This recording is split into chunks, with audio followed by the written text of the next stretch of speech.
everybody, welcome back to our channel. In this video, we have to learn some sentences that we are translating from Telugu to English which we used in daily life. ఈ రోజు వీడియోలో మన daily లైఫ్లో మనం చాలా రకాల words అనేవి use చేస్తూ ఉంటాం కదా. సో అలాంటి వర్డ్స్ని తీసుకొని వాటికి సంబంధించిన కొన్ని ఎగ్జాంపుల్ సెంటెన్సెస్ అనేవి ఈ వీడియోలో చూద్దాం. Okay, let's get started.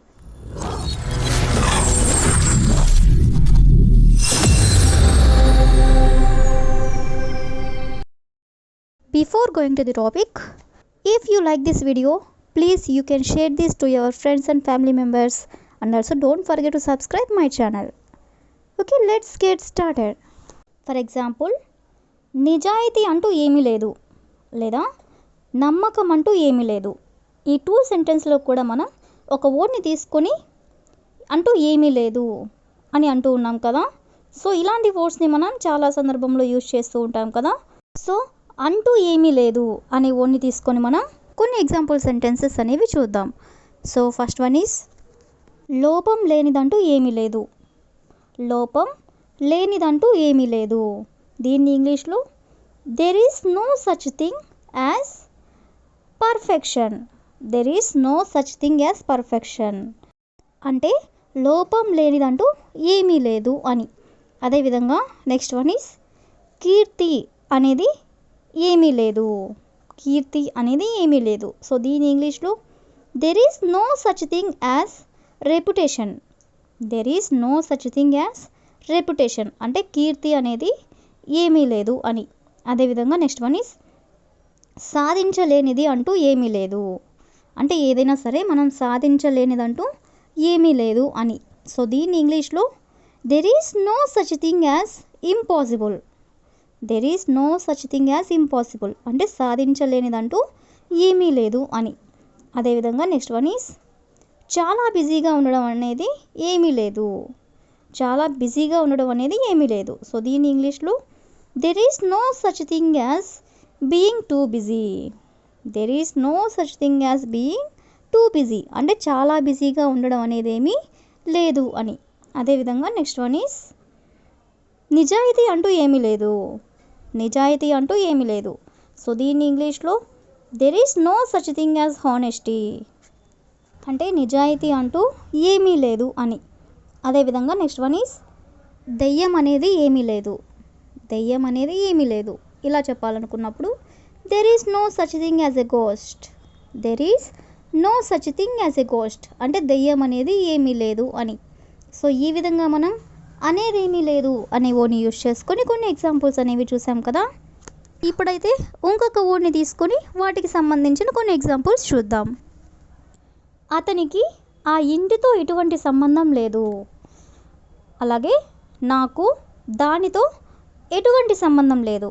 ఈ టూ వర్డ్స్ని కనుక మీరు గమనించినట్లయితే ఎటువంటి సంబంధం లేదు అంటే అతనికి ఆ ఇంటితో ఎటువంటి సంబంధం లేదు లేదా నాకు దానితో ఎటువంటి సంబంధం లేదు. రెండు కూడా సేమ్గా ఉన్నాయి కదా. సో ఎటువంటి సంబంధం లేదు అనే వర్డ్ని యూజ్ చేసుకొని కొన్ని ఎగ్జాంపుల్స్ అనేవి చూద్దాం. సో ఫస్ట్ వన్ ఈస్ వాళ్ళకి ఆ కేసుతో ఎటువంటి సంబంధం లేదు. వాళ్ళకి ఆ కేసుతో ఎటువంటి సంబంధం లేదు అని చెప్పాలనుకున్నప్పుడు they have nothing to do with that case. They have nothing to do అంటే వాళ్ళకి ఎటువంటి సంబంధం లేదు విత్ దట్ కేస్ అంటే ఆ కేసుతో. అదేవిధంగా నెక్స్ట్ వన్ ఈస్ అతనికి ఈ అమ్మాయితో ఎటువంటి సంబంధం లేదు. అతనికి ఈ అమ్మాయితో ఎటువంటి సంబంధం లేదు అని చెప్పాలనుకున్నప్పుడు he has nothing to do with this girl. He has nothing to do with this girl అంటే ఈ అమ్మాయితో అతనికి ఎటువంటి సంబంధం లేదు అని. అదేవిధంగా నెక్స్ట్ వన్ ఈస్ నాకు ఆ సంఘటనతో ఎటువంటి సంబంధం లేదు. నాకు ఆ సంఘటనతో ఎటువంటి సంబంధం లేదు. సో దీని ఇంగ్లీష్లో I have nothing to do with that incident. Incident అంటే సంఘటన. I have nothing to do అంటే ఎటువంటి సంబంధం లేదు. అదేవిధంగా నెక్స్ట్ వన్ ఈస్ మాకు అతని ఫ్యామిలీతో ఎటువంటి సంబంధం లేదు. మాకు అతని ఫ్యామిలీతో ఎటువంటి సంబంధం లేదు అని చెప్పాలనుకున్నప్పుడు we have nothing to do with his family. We have nothing to do with his family అంటే మాకు అతని ఫ్యామిలీతో ఎటువంటి సంబంధం లేదు అని. అదేవిధంగా నెక్స్ట్ వన్ ఈస్ వాళ్ళకి లోన్తో ఎటువంటి సంబంధం లేదు. వాళ్ళకి లోన్తో ఎటువంటి సంబంధం లేదు. సో దీన్ని ఇంగ్లీష్లో they have nothing to do with the loan. They have nothing to do with the loan అంటే వాళ్ళకి లోన్తో ఎటువంటి సంబంధం లేదు అని. అదేవిధంగా నెక్స్ట్ వన్ ఈస్ ఆమెకి ఈ సమస్యతో ఎటువంటి సంబంధం లేదు. ఆమెకి ఈ సమస్యతో ఎటువంటి సంబంధం లేదు. సో దీని ఇంగ్లీష్లో she has nothing to do with this issue. She has nothing to do with this issue అంటే ఈ సమస్యతో ఆమెకి ఎటువంటి సంబంధం లేదు అని.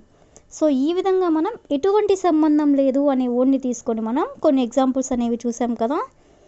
నెక్స్ట్ వచ్చేసరికి పిజ్జాకి బదులు బర్గర్ ఎందుకు తిన్నావు, లేదా కార్లో వెళ్ళే బదులు ట్రైన్లో ఎందుకు వెళ్ళావు.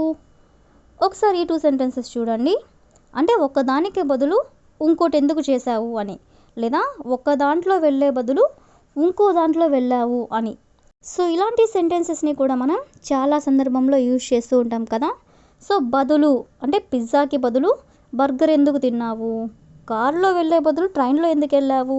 సో బదులు అనే వర్డ్ని యూజ్ చేసుకొని మనం మరిన్ని ఎగ్జాంపుల్ సెంటెన్సెస్ అనేవి చూద్దాం. సో ఫస్ట్ వన్ ఈస్ ఖాళీగా కూర్చునే బదులు ఏదైనా పని ఎందుకు చేయవు. ఖాళీగా కూర్చునే బదులు ఏదైనా పని ఎందుకు చేయవు అని మనం అడగాలనుకున్నప్పుడు instead of sitting idle why don't you do some work. Instead of sitting idle అంటే ఖాళీగా కూర్చునే బదులు. బదులు అంటే ఇన్స్టెడ్ ఆఫ్. పని ఎందుకు చేయవు అనే దాన్ని why don't you do some work అంటే పని ఎందుకు చేయవు. అదేవిధంగా నెక్స్ట్ వన్ ఈస్ తెలుగులో మాట్లాడే బదులు ఇంగ్లీష్లో ఎందుకు మాట్లాడవు.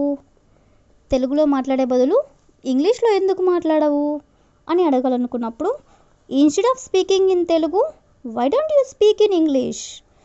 Instead of speaking in Telugu అంటే తెలుగులో మాట్లాడే బదులు why don't you speak in English అంటే ఇంగ్లీష్లో ఎందుకు మాట్లాడవు అని. అదేవిధంగా నెక్స్ట్ వన్ ఈస్ పిజ్జాకి బదులు బర్గర్ ఎందుకు తినవు. ఇందాక మీకు ఎగ్జాంపుల్గా చెప్పాను కదా. సో పిజ్జాకి బదులు బర్గర్ ఎందుకు తినవు ఇలా అడగాలనుకున్నప్పుడు instead of eating pizza why don't you have a burger. Instead of eating pizza అంటే పిజ్జా తినే బదులు why don't you have a burger అంటే బర్గర్ ఎందుకు తినవు అని.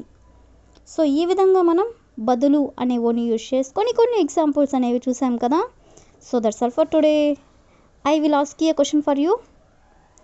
టైం వేస్ట్ చేసే బదులు హిందీ ఎందుకు నేర్చుకోవు. టైం వేస్ట్ చేసే బదులు హిందీ ఎందుకు నేర్చుకోవు. So if you know this one in English, please you can comment in the comment section. Thank you for watching.